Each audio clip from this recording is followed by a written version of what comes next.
देखिए, मणिपुर में जो कुछ हुआ वो काफ़ी दुखद है और हम निंदा करते हैं। और वहाँ की प्रदेश की सरकार से और केंद्र सरकार से भी हम चाहते हैं कि इसमें हस्तक्षेप हो और वहाँ के लोगों को न्याय मिले। हमारा स्टैंड इसमें साफ साफ है।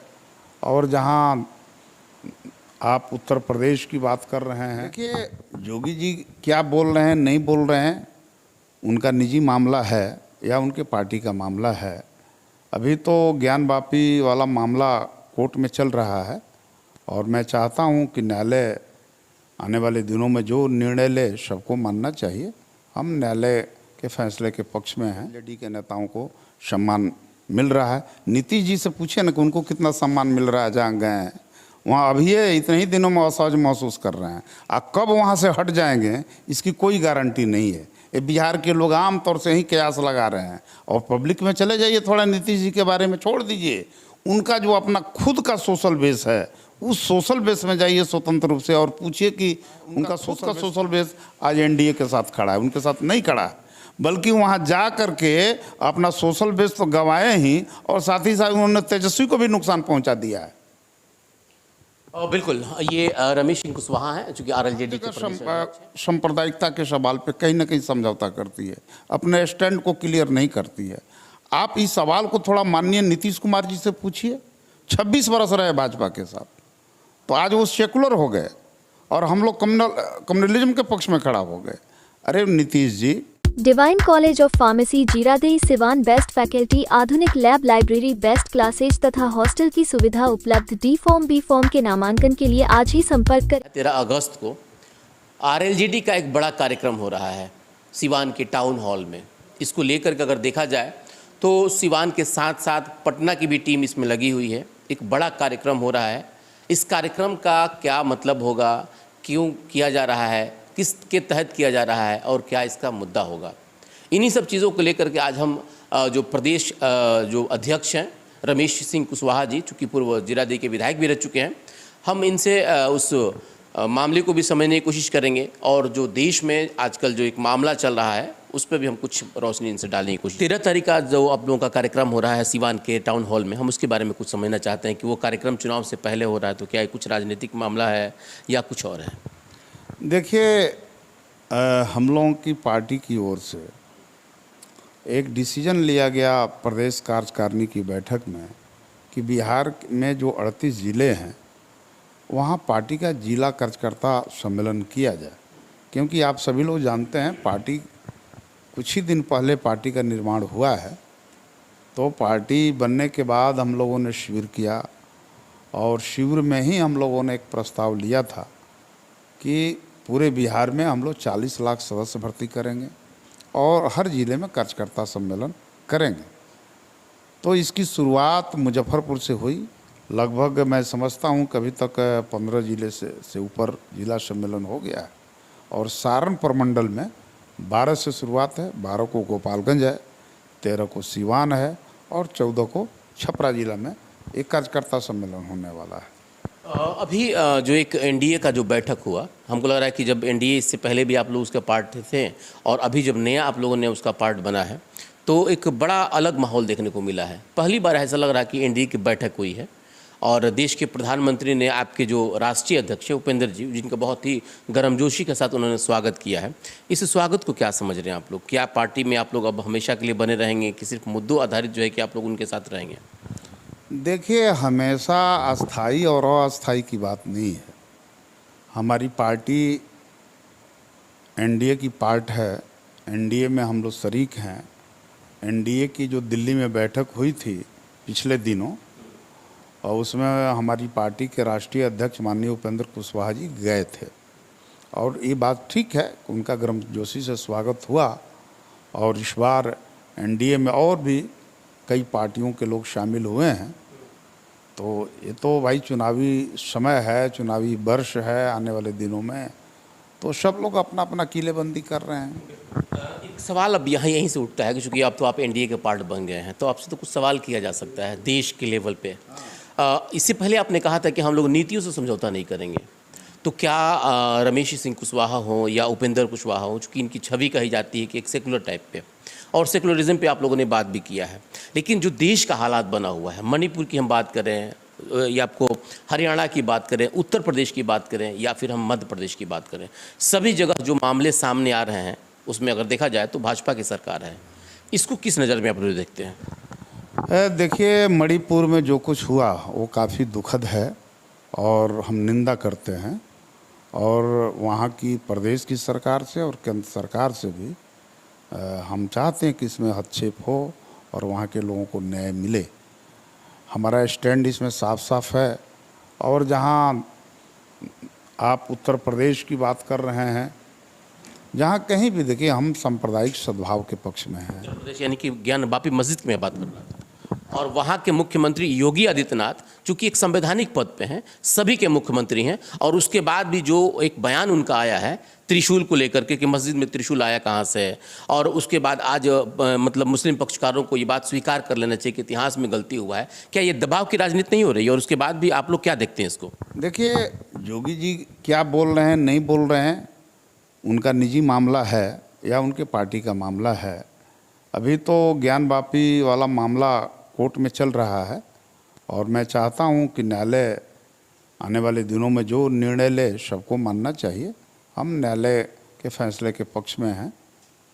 लेकिन अब वहीं हम दूसरे, अगर हम हरियाणा की बात कर लें तो हरियाणा में भी जिस तरीके से मामला चल रहा है, वहाँ का जो गृह मंत्री हैं, क्या उनको ये पता नहीं था कितना जो इंटेलिजेंस के मामले में अगर कहा जाए तो जो लापरवाही सामने आ रही है, जो कि बिल्कुल नूह जल रहा है, मेवात जल रहा है, वहाँ पे जो मामला जो कभी भी नहीं हुआ था, तो वहाँ का गृह मंत्री, मुख्यमंत्री, क्या ये इन सारी चीज़ों से वो लोग अनभिज्ञ थे क्या? देखिए, चाहे वो सिर्फ हरियाणा का मामला ही नहीं, कहीं भी अगर इस तरह की घटनाएं हैं हो रही है, इसको अविलंब रोका जाना चाहिए।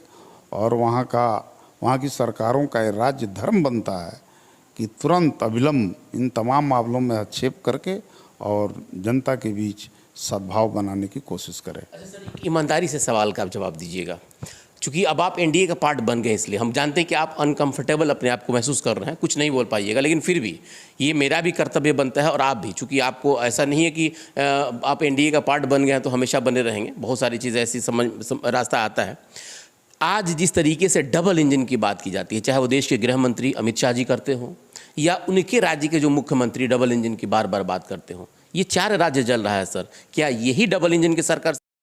तो एक ज़माने में कांग्रेस की भी हुकूमत हुआ करती थी, बिहार में भी भयावह घटना घटी, हजारों लोग मार दिए गए, मलियाना हुआ उत्तर प्रदेश में, अभी मुलायम जी की सरकार थी, सहारनपुर हुआ था, कई तरह की घटनाएं घटी है। इसके लिए सिर्फ एक पार्टी को जिम्मेवार नहीं ठहराया जा सकता, ये हम लोगों को इस पर बहस करने की ज़रूरत है, आखिर दंगे क्यों हो रहे हैं। देखिए, जो सांप्रदायिकता है, ये तमाम जो तथाकथित अपने आप को जो सेकुलर पार्टियां कहती है, ये हर जगह सांप्रदायिकता के सवाल पे कहीं ना कहीं समझौता करती है, अपने स्टैंड को क्लियर नहीं करती है। आप इस सवाल को थोड़ा माननीय नीतीश कुमार जी से पूछिए, 26 बरस रहे भाजपा के साथ, तो आज वो सेकुलर हो गए और हम लोग कम्युनलिज्म के पक्ष में खड़ा हो गए। अरे नीतीश जी, ठीक है, आपके ऊपर हमारा कोई आरोप नहीं है, आप आज भी बोलते रहते हैं श्रद्धेय अटल बिहारी जी, बार बार जब सुनिएगा, जब घेरेबंदी में आते हैं तो अटल जी का वो नाम लेते रहते हैं। तो अटल जी की आइडियोलॉजी और आज की बीजेपी की आइडियोलॉजी में कोई डिफरेंसेज है क्या? आइडियोलॉजी तो एक ही है, सवाल उसका नहीं है। देखिए, यहाँ पे हमारे देश के बंटवारे के बाद से ही यहाँ पे कभी भी सेकुलरिज्म का प्रश्न यक्ष प्रश्न बना रहा है, और इस पे तमाम राजनीतिक दलों को अपने दलीय हितों से ऊपर उठ करके इस पर काम करने की ज़रूरत है। एक लंबे वैचारिक संघर्ष की ज़रूरत है, इस पे एक लंबे सैद्धांतिक काम करने की ज़रूरत है। हमारे देश का जो संघीय ढांचा है, हमारे देश की जो विविधतापूर्ण जो संस्कृति है, इस संस्कृति को लेकर चलने की ज़रूरत सबको है। लेकिन सर, आपने कांग्रेस की तुलना कर दी, ये सबको पता है कि कांग्रेस के समय में बहुत सारे ऐसे मतलब दंगे फसाद जो कुछ भी हुए, सरकार बदल गई, सिस्टम बदल गया, लोग बदल गए, एक जनरेशन बदल गया, तो क्या फिर वही चीज़ दोहराया जाएगा क्या? और आपने नीतीश कुमार की जो बात कहा, तो अभी एक हफ्ता पहले दरभंगा में भी मामला देखने को मिला था, बिहार शरीफ में भी देखने को मिला था, लेकिन उस पर तो उन्होंने कंट्रोल कर लिया। लेकिन ये मामला अभी मेवात की बात, अगर उसकी तुलना की जाए, कांग्रेस के समय की तुलना की जाए, तो क्या फिर इसको दोहराया जाता रहेगा क्या? देखिए, हम किसी भी घटना की पुनरावृत्ति की बात नहीं कर रहे हैं।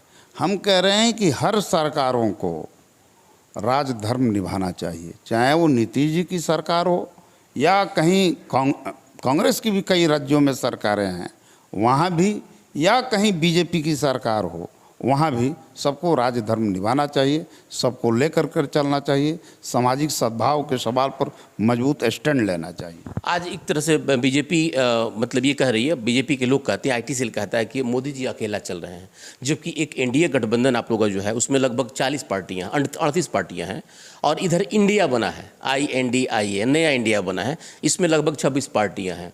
तो क्या लग रहा है कि आप लोगों का जो गठबंधन बना है, जिसमें बहुत सारे ऐसी पार्टियां हैं जिसमें किसी का सांसद नहीं है, विधायक नहीं है, कई सवाल उठ रहे हैं उसमें, तो क्या ये आने वाले समय में एक डर है खास करके एनडीए को कि अब हम लोग परास्त हो जाएंगे?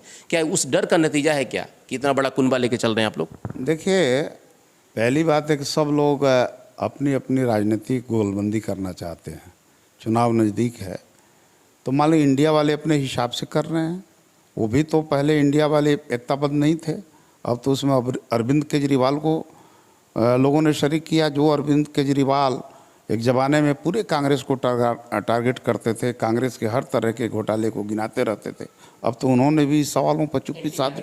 हाँ, एंटी कांग्रेस उनका चेहरा था। वो जिस आंदोलन के गर्भ से निकले थे आप सभी लोग जानते हैं। तो वो भी भाई इंडिया बना करके भी अपनी गोलबंदी कर रहे हैं, एनडीए भी अपनी गोलबंदी कर रहा है। तो ठीक है, दोनों गोलबंदी हो रही है, फैसला जनता को करना है। आरएलजेडी का बिहार में क्या होगा इस अगर 24 के चुनाव को देखा जाए या फिर 25 के चुनाव जो विधानसभा का होगा, उसमें आप लोगों की भूमिका क्या होगी?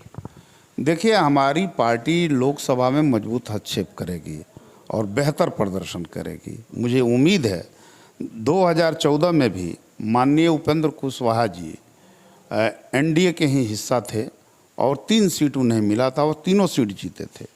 तो हमारा स्ट्राइक रेट अच्छा रहेगा, आप देखिएगा।